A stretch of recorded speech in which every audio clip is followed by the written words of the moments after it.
नमस्कार दोस्तों, आज हम आपके लिए एक बार फिर से नई कहानी लेकर आए हैं। अगर आपको कहानी पसंद आए तो प्लीज़ चैनल को लाइक सब्सक्राइब करना ना भूलें। तो चलिए बिना देर किए कहानी को शुरू करते हैं। ये कहानी है अंजलि और आदित्य की, एक ऐसी शादीशुदा जोड़ी की जिसके बीच प्यार तो बहुत पहले मर चुका था, लेकिन दिखावे की शानदार इमारत अभी भी खड़ी थी। जब सारे रिश्ते टूटे, समझौते नाकाम हुए, तो अंजलि ने अंतिम हथियार उठाया, कोर्ट। उसकी मांग थी सीधी और आधुनिक, आदित्य की संपत्ति का आधा हिस्सा। ये सिर्फ तलाक की लड़ाई नहीं, हक की लड़ाई थी। लेकिन जब मामला अनुभवी जज रघुवीर सिंह के सामने पहुंचा और उन्होंने सुनाया एक ऐसा फैसला जिसने न सिर्फ अंजलि और आदित्य बल्कि पूरी कोर्टरूम के होश उड़ा दिए।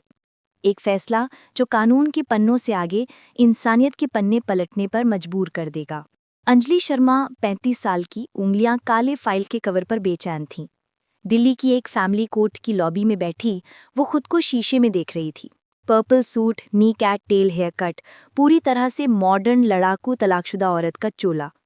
लेकिन आंखों के नीचे के काले घेरे और बार बार घड़ी देखने की आदत उसकी नर्वसनेस बयां कर रही थी। उसके वकील मिस्टर मेहता कागजात में व्यस्त थे। सामने कुछ फासले पर आदित्य शर्मा 40 साल का अपने बिजनेस पार्टनर से ज्यादा वकील विक्रांत के साथ खड़ा था। उसकी बॉडी लैंग्वेज रिलैक्स थी, लेकिन जबड़े की मांसपेशियां तनी हुई थीं। उसकी नज़र अंजलि पर पड़ी। एक नज़र में सालों के साथ की यादें, गुस्सा और तीखी नफरत। कोर्ट नंबर 5, केस अंजलि बनाम आदित्य। दोनों पक्ष हाजिर हों। पेशकार की आवाज़ गूंजी। कोर्ट रूम ठंडा था। जज रघुवीर सिंह लगभग 60 वर्ष की उम्र में चश्मे के पीछे से दोनों पक्षों को एक निरपेक्ष नज़र से देख रहे थे। सुनवाई शुरू हुई। मेहता ने आवाज़ उठाई। योर ऑनर, मेरी क्लाइंट श्रीमती अंजलि शर्मा ने अपने पति श्री आदित्य शर्मा के खिलाफ क्रूरता और मानसिक उत्पीड़न के आधार पर तलाक की याचिका दायर की है। साथ ही विवाह के 12 वर्षों के दौरान अपने अमूर्त योगदान, घर और परिवार की देखभाल, श्री आदित्य के बिजनेस में मोरल सपोर्ट और सामाजिक स्थिति को बनाए रखने के लिए हम न्यायोचित हिस्सेदारी की मांग करते हैं। हमारा दावा है कि श्री आदित्य की कुल संपत्ति, जिसमें उनकी IT कंपनी टेक्नोवेस्ट सॉल्यूशंस, 2 फ्लैट्स, 3 कारें और निवेश पोर्टफोलियो शामिल हैं, का 50% हिस्सा मेरी क्लाइंट को मिलना चाहिए। कोर्टरूम में सन्नाटा छा गया। आदित्य का चेहरा लाल हो गया। विक्रांत ने तुरंत जवाब दिया, योर ऑनर, ये दावा बेहद हास्यास्पद और लालची है। श्रीमती अंजलि ने शादी के बाद से कोई आर्थिक योगदान नहीं दिया। वो हमेशा एक गृहिणी रहीं। श्री आदित्य की संपत्ति उनकी मेहनत, उनकी बुद्धि और उनके रिस्क लेने की क्षमता का नतीजा है। मेरा क्लाइंट उचित एक मुश्त गुजारा भत्ता देने को तैयार है, लेकिन संपत्ति में हिस्सेदारी की बात पूरी तरह से निराधार है। जज साहब ने कागजात देखे। श्रीमती अंजलि, आपने बताया है कि आप ग्रेजुएट हैं। शादी के बाद काम क्यों नहीं किया? अंजलि ने आवाज़ कांपते हुए लेकिन दृढ़ता से उठाई। सर, आदित्य और उसके परिवार ने हमेशा कहा कि हमारे घर की बहू को काम करने की क्या ज़रूरत। पहले उन्होंने कहा घर संभालो, फिर जब मैंने बच्चे के बाद काम करने की इच्छा जताई तो कहा गया कि बच्चे की परवरिश ज़रूरी है। मेरा पूरा फोकस घर, उनके माता पिता की देखभाल और उनके बिजनेस पार्टनर्स के लिए डिनर अरेंज करने पर था। मैं उनकी कंपनी के शुरुआती दिनों में उनके साथ ऑफिस जाती थी, अकाउंट्स के बेसिक काम करती थी। ये मेरा अमूर्त योगदान था। आदित्य फट पड़ा। अमूर्त? तुम सिर्फ 4 बना के लाती थी। अकाउंट्स? तुमने तो बस कुछ एंट्रीज भरी थी। मेरी कंपनी आज जहां है वो मेरी दिन रात की मेहनत से है। और तुम्हारी मेहनत के दिनों में अंजलि की आंखें चमक उठी। कौन तुम्हारे लिए रात 2 बजे तक खाना गर्म रखता था? कौन तुम्हारे स्ट्रेस को सहता था? तुम्हारे पेरेंट्स की नर्सिंग कौन करता था? क्या सिर्फ पैसा कमाना ही योगदान होता है? घर चलाना, रिश्ते संभालना, तुम्हारी सोसाइटी इमेज बनाए रखना, ये सब क्या मुफ्त की सेवाएं हैं? विक्रांत ने हस्तक्षेप किया। योर ऑनर, ये सब भावनात्मक बातें हैं। कानून ठोस सबूत मांगता है। जज साहब ने शांत स्वर में कहा। दोनों पक्ष शांत रहें। ये केस सिर्फ कागजात का नहीं, रिश्तों का भी है। मैं दोनों पक्षों को एक आखिरी बार सुलह का मौका देता हूँ। क्या आप मीडिएशन के लिए तैयार हैं? अंजलि ने सिर हिला दिया। मैंने 12 साल सुलह करने में बिता दिए सर, अब नहीं। आदित्य ने ठंडे स्वर में कहा। मैं इस लालची दावे के बीच किसी सुलह में विश्वास नहीं करता। जज की आंखों में कुछ पलक झपकी। ठीक है, चूंकि दोनों पक्ष अड़े हुए हैं और दावा संपत्ति के बंटवारे का है, तो मैं एक डिटेल्ड ऑर्डर पास करता हूं। दोनों पक्षों को अगली सुनवाई तक अपनी अपनी कुल संपत्ति, आय के स्रोत और विवाहित जीवन के दौरान हुए हर बड़े फाइनेंशियल ट्रांजैक्शन की पूरी डिटेल्ड लिस्ट कोर्ट में पेश करनी होगी। साथ ही श्रीमती अंजलि आपको अपने अमूर्त योगदान के और सबूत जैसे कि फोटो, ईमेल, गवाह, कोई भी रिकॉर्ड जो आपके पास हों पेश करने होंगे। अगली सुनवाई 1 महीने बाद। बाहर निकलते हुए आदित्य ने अंजलि के पास आकर फुसफुसाया, तुम सोचती हो तुम मेरी मेहनत पर हाथ साफ कर सकती हो? मैं तुम्हें 1 पैसा नहीं दूंगा, सिवाय वो जो कानून मुझे देने के लिए मजबूर करे। तुम्हारी हक की लड़ाई तुम्हें बर्बाद कर देगी। अंजलि ने बिना डरे उसकी आंखों में देखा। तुमने मेरी जिंदगी के 12 साल ले लिए आदित्य, कम से कम उसकी कीमत तो मुझे वसूलने दो। दोनों अलग अलग दिशाओं में चले गए, एक नए युद्ध के लिए तैयार होनी। अगले 1 महीने में अंजलि और आदित्य के जीवन दस्तावेज जुटाने की अफरा तफरी में खप गए। लेकिन ये सिर्फ कागजात जुटाना नहीं था, बल्कि अपने साझा अतीत को बारीकी से परखना था। अंजलि अपनी पुरानी डायरी, लैपटॉप में छिपे ईमेल, फोटो एल्बम खंगाल रही थी। हर तस्वीर एक कहानी कह रही थी। आदित्य के पिता की बीमारी में अस्पताल के बिस्तर के पास बैठी वो, आदित्य की कंपनी के पहले ऑफिस की ओपनिंग पार्टी में सबको संभालती वो, उनकी बेटी प्रियांशी के जन्म के बाद की थकी हुई मुस्कान। लेकिन एक जगह से तस्वीरें गायब थीं, उनकी 10वीं सालगिरह के बाद के साल। वो वक्त जब आदित्य की कंपनी चल निकली थी और उसकी दुनिया में सिर्फ काम और नई सोशल सर्कल रह गए थे। उसे अपनी पुरानी दोस्त माया याद आई, जो अब काउंसलर बन चुकी थी। माया ने उसे बताया था, तूने जो इमोशनल लेबर दिया है वो किसी नौकरी से कम नहीं, उसे कागज पर उतार। अंजलि ने एक विस्तृत नॉन फाइनेंशियल कॉन्ट्रीब्यूशन डॉक्यूमेंट तैयार किया। इसमें उसने लिखा, आदित्य की मां को डायबिटीज थी, मैंने उनका डाइट चार्ट, दवाइयों का शेड्यूल बनाया। आदित्य के बिजनेस ट्रिप्स के दौरान मैं अकेले उनकी देखभाल करती थी, जिससे आदित्य बिना टेंशन के काम पर फोकस कर पाता था। ये एक फुल टाइम नर्स की सेवा के बराबर है। आदित्य को हाई बीपी था, मैंने उसकी डाइट में बदलाव किए, योगा क्लासेस ज्वाइन करवाईं, इससे उसकी हेल्थ इंश्योरेंस प्रीमियम कम रही। कंपनी के क्लाइंट्स के लिए घर पे डिनर पार्टियां, खाना, डेकोरेशन, गिफ्ट्स का प्रबंधन, एक इवेंट मैनेजर का काम। उसे अपनी पुरानी लैपटॉप में एक फोल्डर मिला, टेक्नोवेस्ट आइडियाज। इसमें कंपनी के लिए उसके लिखे हुए कुछ नाम, टैगलाइन और एक लोगो डिजाइन थे, जो आदित्य ने बाद में कहा था, ये प्रोफेशनल नहीं लगते। लेकिन आज की कंपनी का लोगो उसी आइडिया का रिफाइंड वर्जन था। उसने ये सब स्क्रीनशॉट लिए। दूसरी तरफ आदित्य अपने चार्टर्ड अकाउंटेंट और वकील के साथ बैठा था। विक्रांत कह रहा था, हमें ये साबित करना होगा कि कंपनी की ग्रोथ में उसका कोई रोल नहीं था। हम आपके पेरेंट्स के मेडिकल बिल्स खुद से पेड होने का प्रूफ दिखाएंगे।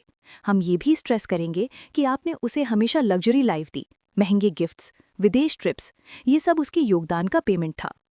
आदित्य सोच में पड़ गया। विदेश ट्रिप्स? वो याद आया पेरिस की ट्रिप। अंजलि आईफिल टावर देखने जाना चाहती थी, लेकिन उस दिन आदित्य का एक इम्पॉर्टेंट कॉल शेड्यूल था। अंजलि ने खुद ही टैक्सी ली और चली गई। शाम को वो लौटी तो उसकी आंखें चमक रही थीं, लेकिन आदित्य ने सिर्फ यही कहा था, तुम्हारे जाने से मेरा क्लाइंट मीटिंग कैंसिल हो गया, तुम्हें प्रायोरिटी समझनी चाहिए। उस चमकती आंख पर पानी फिर गया था। क्या सच में उसने उसकी खुशी को कभी प्रायोरिटी दी थी? लेकिन फिर उसे गुस्सा आया। उसने इतनी मेहनत की थी, सुबह 5 बजे उठना, रात के 2 बजे तक काम करना, लोन के लिए बैंक वालों के आगे हाथ फैलाना, और अब अंजलि बैठे बैठे आधी दौलत की मांग कर रही थी। नहीं, ये नहीं होगा। सुनवाई का दिन फिर आया। कोर्टरूम तनाव से भरा हुआ था। दोनों ओर से मोटी मोटी फाइलें पेश की गईं। आदित्य के वकील ने उनकी संपत्ति का ब्यौरा पेश किया और कहा, योर ऑनर, जैसा कि आप देख सकते हैं, श्री आदित्य की अधिकांश संपत्ति उनके पैतृक संसाधनों और शादी के बहुत बाद में उनकी व्यक्तिगत कमाई से बनी है। श्रीमती अंजलि का इसमें कोई फाइनेंशियल इन्वेस्टमेंट नहीं है। अंजलि के वकील मेहता ने जवाब दिया, लेकिन योर ऑनर, फाइनेंशियल इन्वेस्टमेंट ही सब कुछ नहीं है। हमने एक विस्तृत एफिडेविट पेश किया है, जो श्रीमती अंजलि के नॉन फाइनेंशियल कॉन्ट्रीब्यूशन को साबित करता है। साथ ही ये ईमेल और डिजाइन ड्राफ्ट साबित करते हैं कि उन्होंने कंपनी की ब्रांडिंग में भी भूमिका निभाई। ये साबित करता है कि वो सिर्फ एक गृहिणी नहीं, बल्कि पार्टनर थीं। विक्रांत हंसा। योर ऑनर, कुछ ईमेल और डिजाइन आइडिया देकर कोई कंपनी का 50% हिस्सेदार नहीं बन सकता। ये बचकानी बातें हैं। जज रघुवीर सिंह ने सारे दस्तावेज ध्यान से देखे। फिर उन्होंने एक अप्रत्याशित सवाल पूछा, श्री आदित्य, आपकी बेटी प्रियांशी कितनी साल की है? आदित्य चौंका। 11 साल, योर ऑनर। और उसकी देखभाल, स्कूल की एक्टिविटीज, पेरेंट्स टीचर मीटिंग्स, इन सब का जिम्मा किस पर था? अंजलि पर ज्यादातर सर, लेकिन मैं भी जब समय मिलता था। आपके टैक्स रिटर्न फाइल करने, घर के बजट को मैनेज करने का काम कौन करता था? अंजलि। लेकिन श्रीमती अंजलि, जज ने अंजलि की तरफ देखा, क्या आपको लगता है कि आपने जो काम किया, अगर वही काम आपने किसी और के घर में नौकरी के किया होता तो आपकी सैलरी क्या होती? योर ऑनर, अंजलि ने साहस जुटाया, एक नर्स, एक कुक, एक हाउसकीपर, एक पर्सनल असिस्टेंट, एक इवेंट मैनेजर। अगर इन सब की औसत सैलरी लें तो शायद महीने की 50 से 60 हज़ार, 12 सालों में करोड़ों रुपए। कोर्टरूम में सनसनी फैल गई। आदित्य का मुंह खुला का खुला रह गया। जज साहब बोले, ये केस सिर्फ कानून की किताबों से नहीं, इंसानियत की किताब से भी पढ़ना होगा। मैं दोनों पक्षों से कहता हूं कि अगली और अंतिम सुनवाई में आप सिर्फ कागजात नहीं बल्कि अपने संपूर्ण वैवाहिक जीवन का हिसाब लेकर आएं। सिर्फ रुपयों का नहीं बल्कि समय का, भावनाओं का, त्याग का। 1 हफ्ते का समय और। दोनों पक्ष हैरान थे। जज साहब ने फैसला सुनाया नहीं था, लेकिन उनकी बातों ने दोनों के दिमाग में एक नया सवाल डाल दिया था। क्या सच में प्यार और सेवा की कीमत सिर्फ पैसों में लगाई जा सकती है? आखिरी सुनवाई का दिन था। कोर्टरूम में मीडिया के कुछ कैमरे भी थे, क्योंकि हक की लड़ाई वाला ये मामला चर्चा में आ चुका था। दोनों पक्ष और उनके वकील गंभीर थे। आदित्य पिछले हफ्ते से बेचैन था। जज के सवालों ने उसे झकझोर दिया था। उसने कभी उस नज़रिए से नहीं सोचा था। उसकी याददाश्त में अंजलि वो लड़की थी जिससे उसने प्यार किया था, फिर वो औरत बन गई जो उसकी सुविधा बन गई, और अब वो दुश्मन। लेकिन क्या सचमुच? अंजलि भी आत्मविश्वास से भरी नहीं थी। उसका हक का दावा उसे अब कहीं गहरे में खोखला लग रहा था। क्या पैसा वास्तव में उन 12 सालों की भरपाई कर सकता था? उसकी बेटी प्रियांशी, जो बोर्डिंग स्कूल में थी, ने कल फोन पर पूछा था, मम्मा, क्या आप और पापा कभी दोस्त नहीं बन सकते? मैं चाहती हूं कि आप दोनों खुश रहें, एक साथ नहीं तो अलग अलग। प्रियांशी की आवाज ने उसे झंझोर दिया था।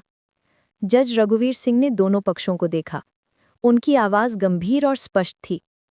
ये कोर्ट केवल कानून की व्याख्या नहीं करता, बल्कि न्याय भी करता है। और न्याय सिर्फ काले सफेद नियमों में नहीं, बल्कि जीवन के ग्रे एरिया में भी मिलता है। इस केस ने मुझे लंबे समय सोचने पर मजबूर किया है। श्री आदित्य, आपकी मेहनत और सफलता निर्विवाद है। श्रीमती अंजलि, आपके त्याग और सेवा भी निर्विवाद है। लेकिन क्या ये लड़ाई सिर्फ पैसे की है? क्या आप दोनों वास्तव में चाहते हैं कि एक जज आपके 12 साल के साझा जीवन को सिर्फ रुपए पैसे के आंकड़ों में तौल दे? कानूनी तौर पर श्रीमती अंजलि गृहिणी होने के नाते गुजारा भत्ते और संपत्ति में उचित हिस्से की हकदार हैं। लेकिन आज मैं जो फैसला सुनाने जा रहा हूं, वह शायद पारंपरिक नहीं होगा। कोर्टरूम में सांसें रुकी हुई थीं। जज साहब ने अपना फैसला पढ़ना शुरू किया। पहला, तलाक की याचिका दोनों पक्षों के आपसी असमंजस के आधार पर स्वीकार की जाती है। तलाक डिक्री जारी की जाती है। अंजलि की सांस रुक गई। आदित्य ने आंखें बंद कर ली। दूसरा, संपत्ति के बंटवारे के संदर्भ में कोर्ट ये मानता है कि श्रीमती अंजलि का विवाहित जीवन में महत्वपूर्ण नॉन फाइनेंशियल योगदान रहा है, लेकिन श्री आदित्य की संपत्ति का आधा हिस्सा देने का दावा इस केस की विशिष्ट परिस्थितियों में पूरी तरह न्यायसंगत प्रतीत नहीं होता। आदित्य के चेहरे पर राहत की लहर दौड़ गई। विक्रांत मुस्कुराया। अंजलि का सिर नीचे झुक गया। यहां आकर भी हार? लेकिन जज की आवाज फिर गूंजी। इसका ये अर्थ कतई नहीं कि श्रीमती अंजलि के योगदान को नजरअंदाज किया जाए। इसलिए तीसरा और सबसे महत्वपूर्ण आदेश, कोर्ट श्री आदित्य को निर्देशित करता है कि वो श्रीमती अंजलि को उनकी कुल संपत्ति के मौजूदा बाजार मूल्य के 30% के बराबर राशि एक मुश्त गुजारा भत्ते के रूप में अगले 60 दिनों के भीतर अदा करें। साथ ही उन्हें अपनी बेटी प्रियांशी की उच्च शिक्षा और विवाह के खर्चे अलग से वहन करने होंगे। चौथा और अंतिम आदेश, जो इस केस का सार है, जज ने आवाज और भारी की। कोर्ट यह भी निर्देश देता है कि ये 30% राशि सीधे श्रीमती अंजलि के खाते में नहीं जाएगी। ये राशि एक ट्रस्ट में जाएगी, जिसके ट्रस्टी स्वयं श्री आदित्य और श्रीमती अंजलि होंगे। इस ट्रस्ट का नाम होगा Priyanshi future and women's independence trust. पूरी कोर्टरूम स्तब्ध थी। दोनों वकीलों के मुंह खुले के खुले रह गए। अंजलि और आदित्य एक दूसरे की तरफ हैरानी से देख रहे थे। जज साहब ने समझाया, इस ट्रस्ट के फंड का उपयोग 2 मुख्य कामों के लिए होगा। पहला, आप दोनों की बेटी प्रियांशी की शिक्षा, स्वास्थ्य और भविष्य की जरूरतों के लिए। दूसरा, इस फंड से श्रीमती अंजलि को एक नया कौशल सीखने, कोई व्यवसाय शुरू करने या अपनी पसंद का कोई काम शुरू करने के लिए वित्तीय सहायता दी जाएगी। यह सहायता तब तक मिलेगी जब तक वो आर्थिक रूप से पूरी तरह स्वतंत्र न हो जाए। मेरा ये फैसला सिर्फ अतीत का हिसाब नहीं, भविष्य का निवेश है। ये दंपति के बीच लड़ाई को उनकी संतान और उनके स्वयं के भविष्य के लिए सहयोग में बदलने का एक प्रयास है। श्री आदित्य, आपकी संपत्ति का एक हिस्सा उस औरत के भविष्य में जाएगा जिसने आपके पीछे 12 साल लगाए। श्रीमती अंजलि, आपको सिर्फ मुआवजा नहीं बल्कि आत्मनिर्भर बनने का एक मौका मिलेगा, और सबसे बढ़कर आप दोनों को अपनी बेटी के भविष्य के लिए एक साथ निर्णय लेने का एक प्लेटफॉर्म मिलेगा। यह फैसला पारंपरिक नहीं है, लेकिन मेरा मानना है कि कभी कभी न्याय सिर्फ दंड या क्षतिपूर्ति नहीं बल्कि सुधार और पुनर्वास भी होता है। आप दोनों के होश उड़ गए होंगे, यही उम्मीद है, क्योंकि अक्सर हैरान कर देने वाला झटका ही नए सिरे से सोचने की शुरुआत होती है। अदालत खत्म होने की घोषणा करती है। कोर्टरूम में कुछ पलों के लिए मौत सी सन्नाटा छाया रहा। फिर कानाफूसी शुरू हुई। आदित्य अवाक था। उसने कभी नहीं सोचा था कि फैसला ऐसा आएगा। वो अंजलि की तरफ देखने लगा। अंजलि की आंखों में आंसू थे, लेकिन अब वो हार के नहीं, किसी नई उम्मीद के आंसू थे। उसे पैसे नहीं बल्कि एक मौका मिला था, और वो भी ऐसा मौका जिसमें आदित्य को भी साथ मिलकर चलना था। बाहर निकलते हुए आदित्य रुका। उसने अंजलि की तरफ देखा, पहली बार इतने महीनों में बिना गुस्से के। उसने धीरे से कहा, प्रियांशी, उसके लिए ये अच्छा है। अंजलि ने एक गहरी सांस ली और मुस्कुराते हुए कहा, हाँ, शायद यही सही है। वे अलग अलग चले गए, लेकिन अब उनके बीच सिर्फ नफरत का समंदर नहीं था, एक पुल था। उनकी बेटी का भविष्य और एक अप्रत्याशित लेकिन संभावनाओं से भरी एक नई शुरुआत। जज साहब का फैसला सचमुच हक की लड़ाई को भविष्य की बुनियाद में बदलने वाला साबित हुआ था। जीवन कभी कभी हमें ऐसे मोड़ पर लाकर खड़ा कर देता है जहां हक और अधिकार की लड़ाई इतनी कड़वी हो जाती है कि हम भूल जाते हैं कि लड़ाई का अंतिम मकसद जीतना नहीं बल्कि शांति और नई शुरुआत पाना होना चाहिए। कभी कभी सच्चा न्याय सिर्फ अतीत का हिसाब चुकता करना नहीं बल्कि भविष्य की नींव रखना होता है। यह कहानी हमें यही सिखाती है। अपने हक के लिए लड़ो, पर नफरत में इतना मत डूबो कि मौका हाथ से छूट जाए। कभी कभी जीत वो नहीं होती जो तुम मांगते हो, बल्कि वो होती है जो तुम्हें आगे बढ़ने का रास्ता दिखाती है।